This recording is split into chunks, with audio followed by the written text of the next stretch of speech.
Eto mga kababayan, dahil sa pagpulong, no? Pagpulong-pulong ng mga LGUs kasama ang ating mahal na Pangulo sa Malacanang, grabe po ang kinatuwa ng mga taga-suporta ng mga lokal, no? Especially ng mga mayor, gobernador, lahat po, no?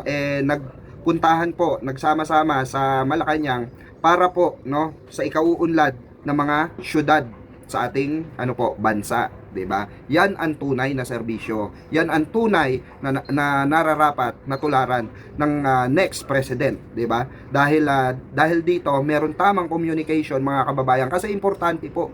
Tandaan natin ito, importante na maganda ang relasyon ng LGUs at ng ng nasyonal, 'di ba? Importante po 'yan dahil yan po ang magbubuklod sa iisang hangarin. No, alam naman po natin kung anong hangarin ng ating mahal na Pangulong Bongbong Marcos Jr.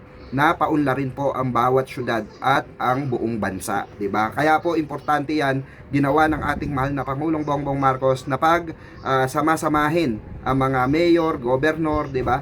Para po sa gayon alam nila kung paano makikipag-negotiate no sa nasyonal or makikipag-coordinate ng maayos sa nasyonal.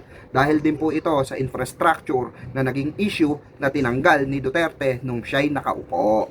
'Di ba? O kaya supalpal ang mga didilis dito sa assembly na ginawa ng ating mahal na Pangulo para sa mga LGUs. Kaya suportan tunay tayo sa ating mahal na Pangulo magmula noon hanggang ngayon. Dahil bakit po? Dahil sa magandang hangarin niya para sa ating bansa sa kanyang pagtatapos ng termino. Ay sinusuyod na po ng ating mahal na Pangulo yung mga dapat suyurin at inalam sa mga LGUs kung ano ang mga kailangan nila, 'di ba? Samantalang si Sara mga kababayan, anong ginagawa? Naglalaboy pa rin, 'di ba? Tapos sasabihin ng mga didiles, bakit pikwa? Trabaho ba ng Vice Presidente yan? Trabaho talaga ni Bongbong Marcos yan. Yun na nga 'di ba? Ibig sabihin nagtatrabaho talaga ang ating mahal na Pangulo. Yung trabaho ni VP Sara nyo, imagine niyo hindi basta-bastang budget yung hinahawakan ng VP Sara nyo, pero may nakita ba tayo ni isang proyekto na natapos niya or nagawa niya? Wala po. No, wala po ni isa. Ang nakita natin yung mga record sa COA na overpricing lahat. Hindi kagaya nito na napag-isa ng ating mahal na Pangulo yung mga LGUs na mga local government, 'di ba? Sa iisang lugar, 'di ba? Which is sa Malacanang. Para malaman ng ating mahal na Pangulo ang mga kailangan at gusto ng mga local government na isaayos sa lugar nila. Di po ba? Kagaya ng Batangas, Maynila, Cebu, iba't ibang parte diyan sa Mindanao, di ba? Lahat po 'yan in-entertain ng ating mahal na Pangulo. Yan ang tunay na leader. Yan ang tunay na may malasakit sa sambayan ng Pilipino. Mabuhay ka, mahal na Pangulo. Hindi dapat nalilimitahan ng siksikan at sirang silid ang pangarap ng kabataan. Sa DepEd-LGU partnership na pinangunahan ni PBBM, mas pinapabilis ang konstruksyon at pagkukumpuni ng classrooms, mas maayos na pasilidad, mas epektibong pagkatuto. Ganito umuusad ang bagong Pilipinas. Kapag kulang ang classroom, nahahati sa shift ang klase at nababawasan ang oras ng pagkatuto. Kaya sa ilalim ni PBBM, tinutugunan ang kakulangan sa silid-aralan sa buong bansa. Mas maraming maitatayo, mas maraming batang makikinabang. Ito ang malasakit ng bagong Pilipinas.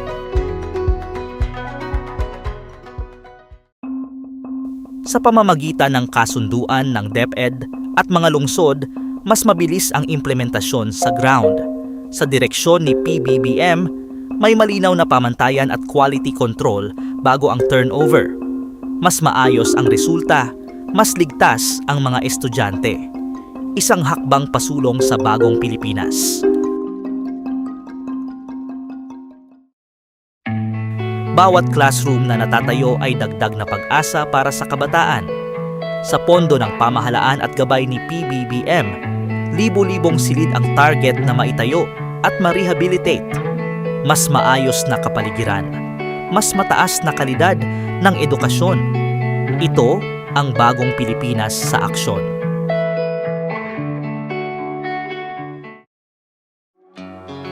Hindi pwedeng maghintay ng dekada ang mga bata. para sa maayos na silid-aralan. Kaya paspasan ngunit may kalidad ang utos ni PBBM. Mas maagang natatapos ang proyekto, mas maagang nagagamit ng mga estudyante. Ganito pinapahalagahan ang kinabukasan sa bagong Pilipinas.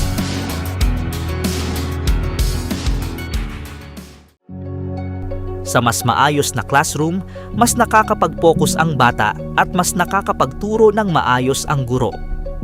Sa pamumuno ni PBBM, binibigyan ng mas malaking papel ang mga lungsod para mapabilis ang proyekto.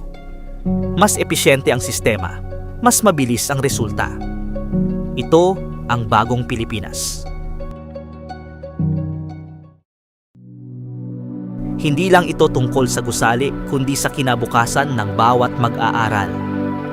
Sa ilalim ni PBBM, may malinaw na pondo at pananagutan sa bawat proyektong itinatayo. Tinitiyak na bawat sentimo ay napupunta sa tama. Isang responsableng hakbang ng bagong Pilipinas. May magandang balita para sa mga magulang at mag-aaral. Sa ilalim ni PBBM, pinapabilis ang pagtatayo ng mga silid-aralan sa buong bansa. Mas maayos na classroom, mas focus ang mga bata sa pag-aaral, mas panatag ang mga magulang, mas magaan ang trabaho ng guro. Ito ang konkretong hakbang ng bagong Pilipinas. Kapag nag-invest sa classroom, nag-i-invest sa kinabukasan ng bansa. Iyan ang malinaw na mensahe ni PBBM.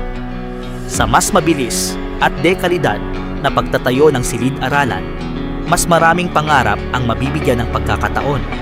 Ito ang matibay na pundasyon ng bagong Pilipinas.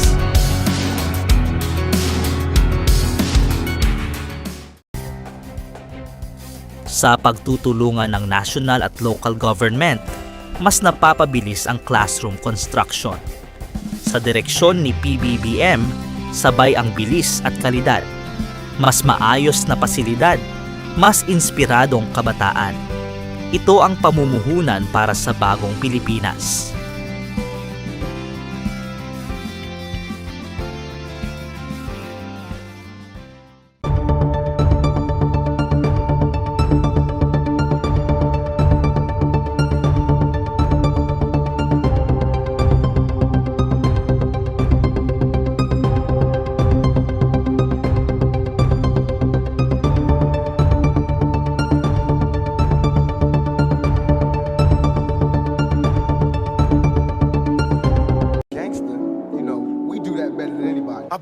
I bet you got it twisted, you don't know who to trust. So many player hating niggas trying to sound like us. Say they ready for the front, but I don't think they know it. Straight to the depths of hell is where them cowards going. Well, all you still down, nigga, holler when you see me. And let these devils be soft for the day they finally free me. I got a caravan of niggas every time we ride, hitting motherfuckers up when we pass by. Until I die, live the life of a boss player. Cause even when I'm high, fuck with